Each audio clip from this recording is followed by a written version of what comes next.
राजनांदगांव में तेजी से घटते भूजल स्तर को लेकर महिलाओं ने नीर नारी जल यात्रा की शुरुआत की है। यह यात्रा केवल एक चेतावनी नहीं बल्कि जल संरक्षण के प्रति जागरूकता और जनभागीदारी का अभियान बन चुकी है। तपती दोपहरी में महिलाएं गांव-गांव जाकर जल की एक-एक बूंद बचाने का संदेश दे रही है। नीर और नारी जल यात्रा जिले के हर गांव में जीवन और जल के बीच सेतु का काम कर रही है।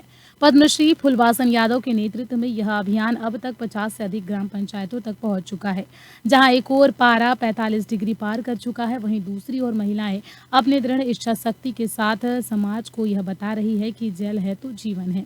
इन महिलाओं की यह टोली बिना किसी अस्त्र शस्त्र के जल संरक्षण को हथियार बना चुकी है। फुलवासन यादव बताती है कि जगह जगह जनसभाओं के माध्यम से इस विषय में जागरूकता फैलाई जा रही है। बहुत खास है हम सब्बर हरियाली बहनी के तत्वाधान में हमार नीर और नारी कार्यक्रम चलत है। और नीर और नारी के मतलब ये होते कि एक नीर ला एक नारी ही बचा सकते। सुबह से लेके रात तक हमारा पानी की जरूरत पड़ते, लेकिन आज ऐसी स्थिति बन गई कि भारत में 7वां स्थान हमारा राजनांदगांव जिला है।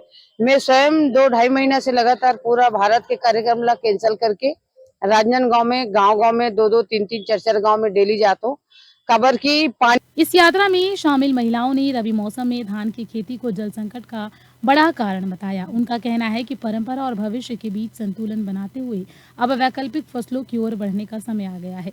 हरियाली बहनी अभियान के संयोजक शिव कुमार देवांगन ने बताया कि महिलाओं ने जल संरक्षण की ठोस तकनीकों जैसे कि पार्कुलेशन टैंक, सोख्ता गड्ढा, नाला बंधान और पौधारोपण जैसे उपायों को सरल भाषा में गाँव वालों तक पहुँचाया है। अब यह यात्रा केवल एक पहल नहीं रही बल्कि जन आंदोलन बन चुकी है। इस अभियान में बड़ी संख्या में ग्रामीण शामिल हो रहे हैं और जल बचाने का संकल्प ले रहे हैं। राजनांदगांव कलेक्टर डॉक्टर सर्वेश्वर नरेंद्र भूरे ने इस अभियान को समाज के लिए प्रेरणा स्रोत बताया।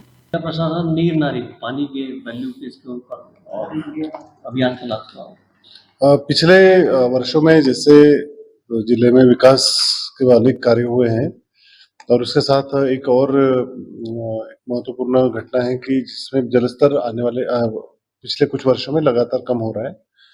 तो एक दोनों के बीच में बैलेंस लगाने के लिए हमें ये बहुत ज्यादा आवश्यक है कि हम लोग जल संरक्षण के कार्य करें। इसी तर्ज पर राजनांदगांव की महिलाएं आज अपने संघर्ष और संकल्प के साथ यह साबित कर रही है कि बदलाव केवल नीतियों से नहीं, नियत और प्रयासों से आता है। नीर नारी जल यात्रा एक ऐसी मिसाल है जो आने वाली पीढ़ियों के लिए जल संरक्षण का पाठ पढ़ा रही है।